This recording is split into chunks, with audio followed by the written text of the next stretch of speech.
Hello, I'm Anthony. Been having great fun over the past couple of days, performing this little experiment really, and it's kind of a whim thing. I'm trying to get to the stage where I've got a plugin set up that as closely as possible emulates my tube amp configuration. I've got a Fender Twin into a UA aux. It's wonderful. I absolutely love it. That's my go-to sound. But it would be nice from time to time, if I want to give the Fender a day off, to have a plugin that as closely as possible emulates that sound. That's what we're going to talk about today.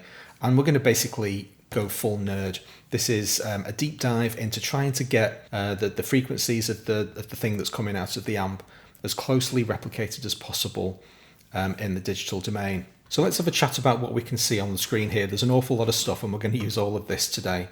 I've recorded 2 lines, amped and dry. You can ignore the rest of the stuff. This is just a project I happen to be using at the time. So I've recorded this amped line. Let's hear that first.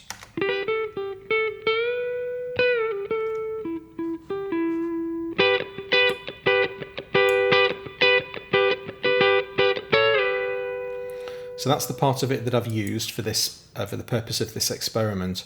And then I recorded, so that's going through the Fender, into the UA, into my audio interface.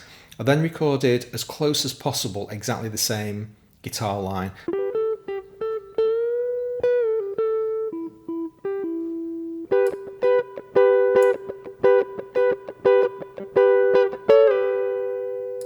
Here's the amped one. Okay, so that's the challenge that we've got. Obviously, the amp's doing multiple things. You've got the natural valve compression, saturation, but also the tone circuit of the Fender. Whatever those EQ knobs happen to be set to, that's fundamentally colouring the sound. So I need to build an equivalent for all of those features on my dry channel to try to get them as close as possible. Let's have a whistle-stop tour of all of these various windows that you can see. The most important one is this. This is the channel comparison. So this is a feature of Cubase. You can basically A/B 2 tracks together. So if I click the blue button, we're going to hear the amped version of the guitar. If I click the orange version, you're going to hear the dry version.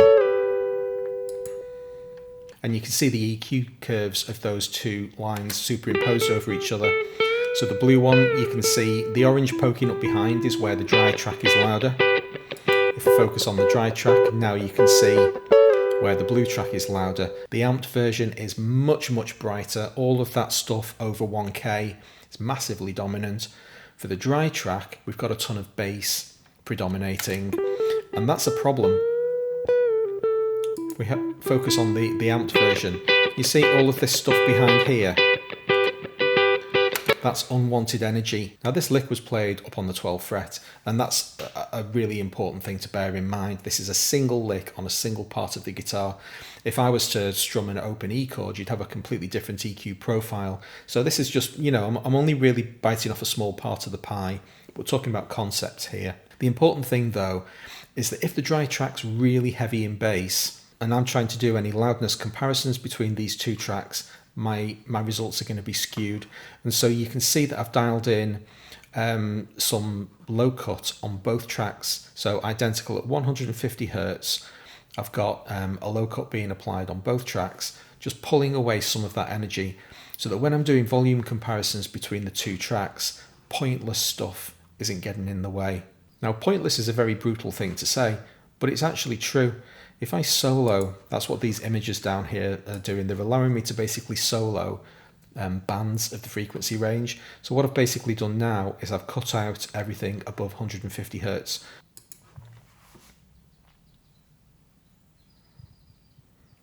Good in it. That's it. That's what you're hearing. Doesn't matter which track we listen to. There's nothing there. So all of that energy that I'm attenuating with this fairly gentle low cut is having no impact on what we're hearing, but it is having an impact on the meters. And so it's just allowing me to get a little bit closer with the meters when I'm trying to compare these 2 tracks together. That's why I've put this pre-filter on. Again, if I was doing a low open E strummed chord, I'd have to be more careful about this low cut and making sure that I really wasn't pulling away anything that I wanted to hear. Okay, let's have a look at what else we've got. Got this plugin down here. So this is Bias FX. I had a competition between Bias FX and Amplitube as to which one was going to get to emulate my Fender amp, and Bias won. This emulation of the Fender Deluxe 67 in Bias was simply closer to my Fender Twin sound than anything I could find in Amplitube, and that's all that this Bias is doing. Let's bring that in. So this is dry. If you see an orange line, you're listening to the dry track.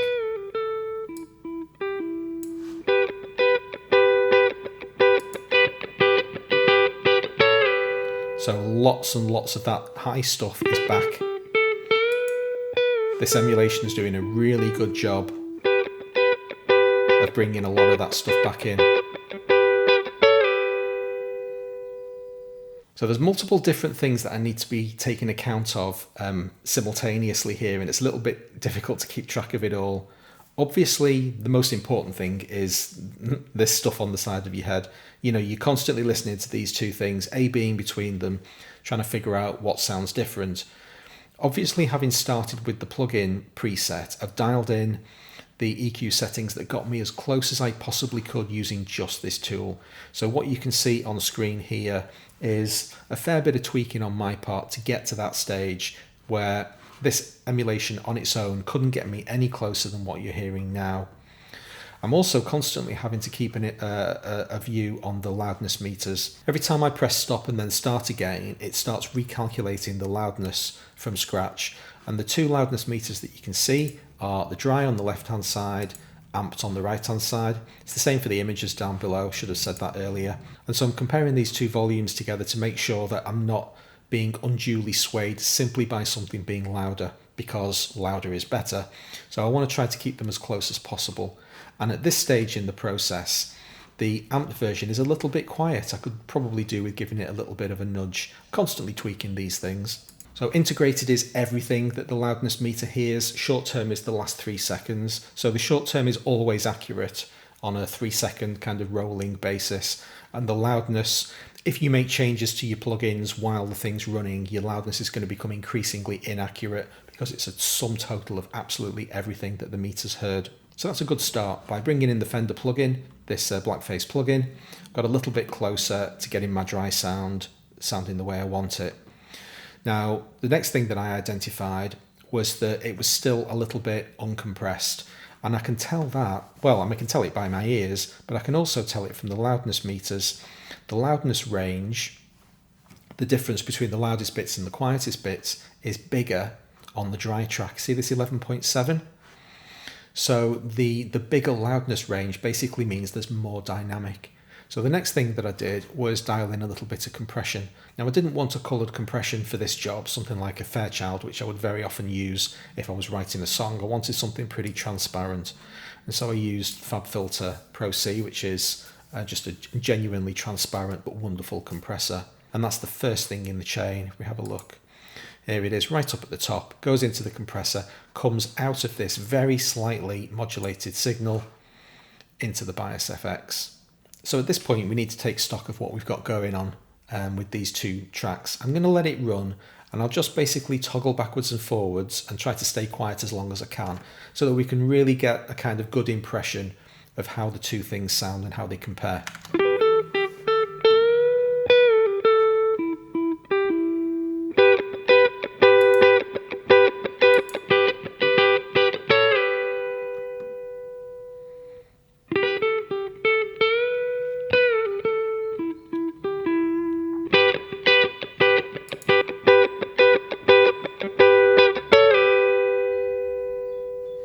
Now it's really obvious, you know, I shouldn't need to say this, but they're not the same sound. I could do a blind test and identify the amped version every single time. So there's a lot more work to be done. And spoiler alert, I'm never going to get there.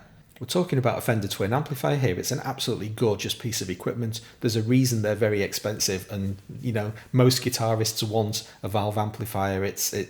They're just wonderful. We're just trying to get as close as we can. We can do better than this though. The next thing to do is to start doing some frequency analysis and start pulling out or accentuating various frequencies on the dry track to get us a little bit closer. And this is where Imager really helps, I think. What I'm going to do is I'm going to solo a couple of the bands in the middle of the range. We're going to listen to the low mids first. So you can see that we've got crossovers at 150 Hertz and 1.5K. So we're just going to hear what that sounds like in both cases, and we can really home in on that frequency range and see what we can do to fix it if it needs fixing at all. That's dry.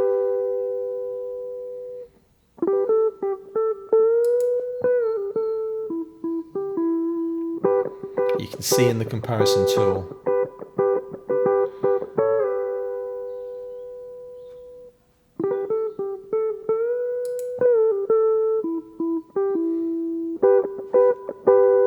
we've got a little bit of an issue here, and this is just a difficulty that we're going to have to navigate our way around.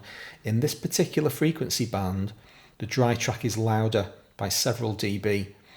I need to be careful not to get too carried away in processing these things, because we know the overall sound is equivalent, and I'm trying to find the balance between these two things. So yes, I am going to mitigate some of that by simply turning things up and turning things down, but predominantly I want to do the most of the work with the EQ.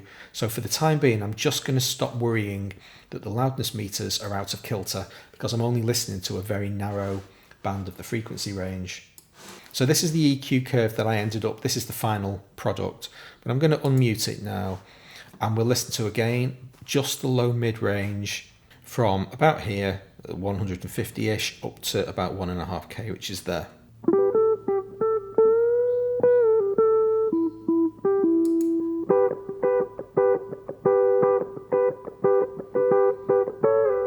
They sound tonally really similar.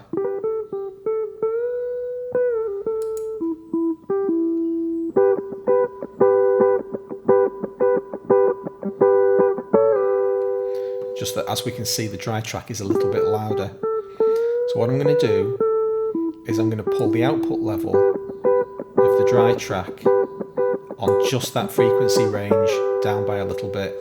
Imager is really a wonderful tool.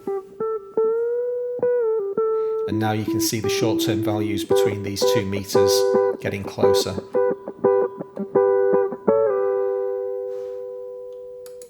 While we're playing with Imager, let's have a look at the other really important frequency range, which is the upper mids. So now we're going from 1.5 all the way up to 10K.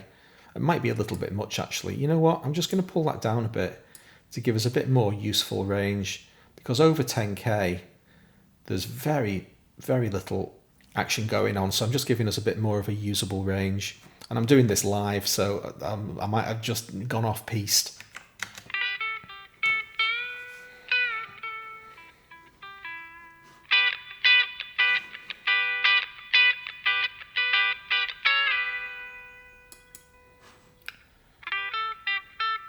Loudnesses are okay.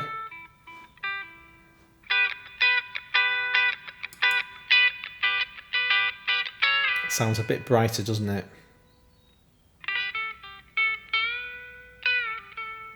Around about 2.5, 3K. Just going to give this a bit more of a boost.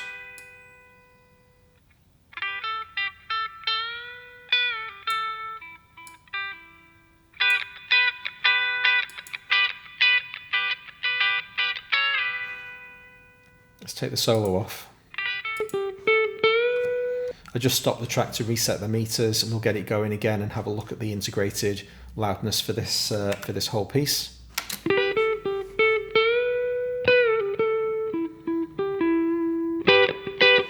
Dry track's a bit loud now.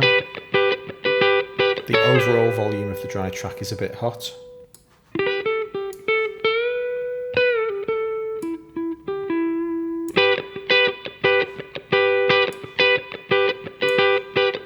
Having made an adjustment, I can only rely on the short turn now, but that's really pretty close.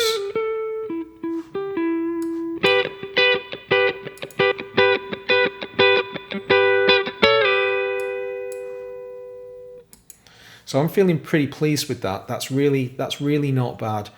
If I want just like I'm just giving my amp a day off, I want to go straight into my my DI box, I can use this setup of these 3 plugins configured together to get me really pretty close.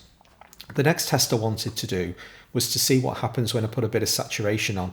So both tracks have got this grayed out amplitude track. Let's have a quick look at this, see what's going on.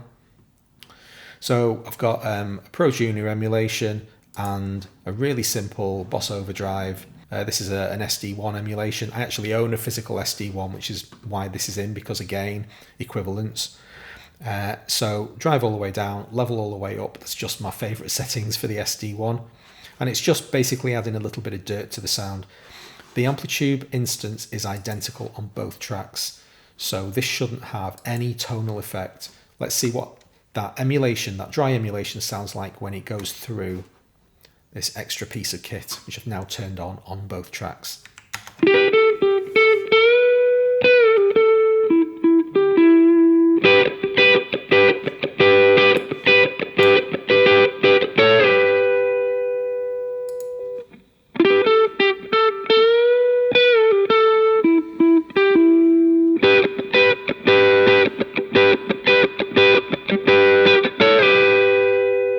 Yes, again, if I did the blind test, I'd be able to pick out the amped version 100% of the time. I'm not attempting to say that they're absolutely identical. Now I need to try recording different licks in and put this plugin through its tests. What's it like with big open ringing chords? Maybe a faster lick where I'm trying to articulate lots of notes. There's all sorts of different things to try. This is only a proof of concept, but I think the concept is essentially proven at this point. We're not hearing any loudness pollution. Both of the tracks are identical. We've done pretty fine-tuned controlled analysis on the images, and each of the various frequency bands are working really nicely. Everything that we've done is total common sense. It stands to reason that all of these things will get you closer to your end result, and sure enough it does. So now I face another 20 hours of tinkering, and recording lots and lots more comparison tracks in, and basically putting this thing through its paces and see if it's actually a workable tool. Hope you enjoyed this one. If you did, please hit the like button. I'll see you next time. Thanks a lot.